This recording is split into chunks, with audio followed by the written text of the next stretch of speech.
What is good, NIO family? It's Rey-Jay back with another video. And this one I'm gonna break down what's going on with NIO, Tesla Spy, the QQQ, and a couple of tickers out there. I'm gonna break down what the news is saying about NIO, what the data is suggesting for it, and why tomorrow is gonna be a very interesting day because it might be the day that NIO announces their deliveries for the month of August. But before I break anything down about why this is very significant, how this may affect NIO, let me just mention a couple of things.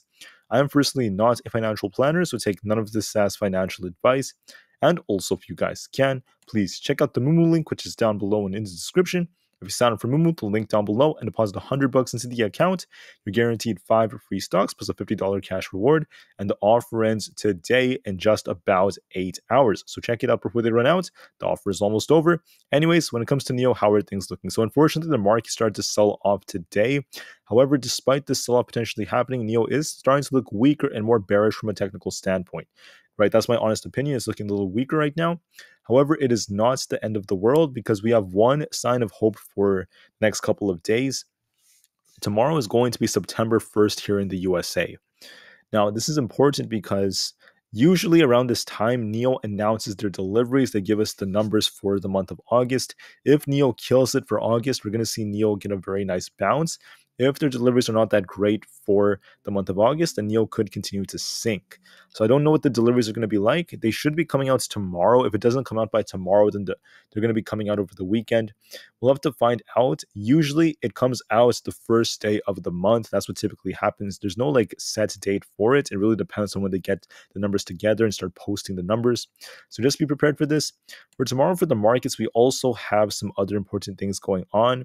For tomorrow, we have the unemployment numbers coming out, the non-farm payrolls and other factors like this. This is going to affect the markets, and I think that this may help the market try to gap up again, but then the market may continue to sell off as time goes on. I'm going to break down why that is in just a few minutes once I show you guys the charts. There are headlines coming out talking about why NIO is still a buy in many analysts' perspectives because of the fact that NIO has insanely strong potential. They're also talking about how for the short term, there is a slowdown in what's happening in China with the deliveries and etc. They believe that this could even continue a little bit into the second half of 2023, but it should eventually end very soon. And they're saying that as we approach, the final quarter of the year, things should get much stronger for NIO. Now, many people out there are saying that NIO, it's a fail of a company. It's not going to do well. They're not profitable. Their margins are bad, and I could understand a lot of those things. NIO's margins are not the best, to be honest with you. Their margins have dropped considerably, but this is what NIO is telling us to expect during a time of a recession and during times of hardship. Does this mean it's going to be easy for NIO for the next, few months? No.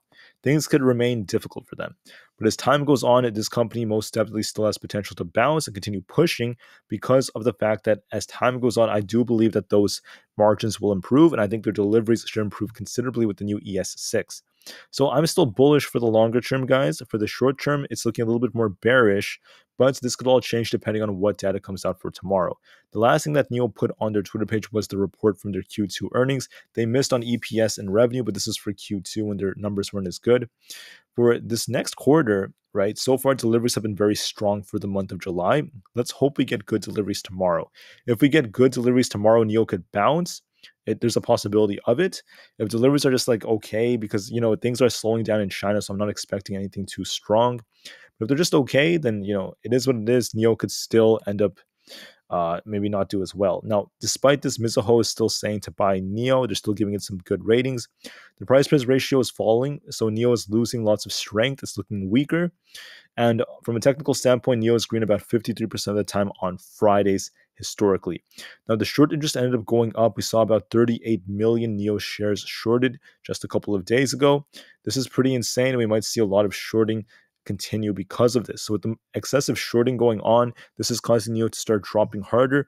38 plus million shares were shorted just a couple of days ago, and that is pretty significant. This is causing it to sell off a little bit more. The volume was 50 million. This is a little bit pretty close to average, but nothing too crazy. And with all this shorting going on, NIO may see some downside now. Unfortunately, I was hoping we would try to form an inverse head and shoulders here. That is looking less valid now, and it's looking weaker, unfortunately. Now, I just want to add that the whole market may cause NIO to sell off a little bit more because On the daily charts on SPY, we're forming this shooting star, which could lead to a sell-off, a reversal candle. We could start to see us break below 450. But the thing about that is we're going to see what happens with the data coming out first before we see any sort of sell-off. So with all the data dropping, let's see what happens with the unemployment numbers. It could cause us to either gap up or gap down. My gut tells me it may gap up a little bit, then end up selling off. Now, part of why I think we could gap up is because of Apple. Now, Apple is showing signs that it's going to reverse right here on the daily, but just to be safe and just to be clear, there's always the possibility of it pushing one more time to fill the gap to like around 190, and then it ends up selling off. Or this could be it. Apple could be getting ready for a sell-off. If Apple starts selling off after forming this, doji, we could start to see the market reverse. And if the market reverses, that could be a very, very bearish signal for the markets. Now, if that's bearish for the markets, I mean, that's bearish for NIO as well. We have this not so bearish looking candlestick for the daily on the QQQ, but we do have a bearish divergence on the 30 minutes time frame, telling us that the QQQ may start to sell off very, very soon. And I think the odds do favor that very, very soon. So I do believe it's going to retest 376 soon. I think the odds favor that for the next couple of trading days. Nvidia also had this bearish divergence. It failed to break 500 at resistance, and we're going to be watching if 490 could hold us. If that breaks tomorrow, it's going to see 485. So with that said, guys, last but not least for Tesla continued to break out, but it's getting very tight right now, forming a bearish divergence as well. On the 4-hour time frame, it's about to get a bearish cross on the PPO. That's one thing that's worth mentioning. The PPO is looking like it's about to get a crossover. So if this does cross over, this might cause Tesla to start selling off a little bit. And then for the daily chart, it's not looking that weak. It's getting a little tight right here. So the daily still looks strong, but the smaller timeframes are looking a little bit weaker. So with that said, I think the market selling off, the excessive shorting on NIO do favor a bit of a sell-off to happen tomorrow and NIO to drop all the way back down to like $10 flat. And if that fails us, then it could be on its way back down to like 9.46. However, there's a big however. We have to see what happens with deliveries tomorrow. It should be coming out tomorrow morning. That's when it typically comes out. It's already September 1st in China. It's in the morning over there. So, with them being ahead of us, there's a good chance we're going to see deliveries tomorrow, which could give it some hope for a bounce if they're decent. If it does bounce, you're going to be watching 10.54, then potentially 10.77. However, from a technical standpoint, it looks more bearish on the 30 minutes, on the 4-hour time frame as well. And it looks like the odds favor more selling off for NIO, unfortunately. If you look at like the daily chart, it was trying to bounce. You can see it was curling, and now it's just not looking as strong. It breaking to $10 or lower is what the odds favor from a technical standpoint. Not a guarantee, though. Let's see what happens with deliveries, but I just want to be as honest as possible. So let's see what happens with deliveries. Let's see if NIO could do well. If they do very well, this thing has hope to bounce. If not, the technicals will take over and NIO should be dropping a little bit lower, most likely.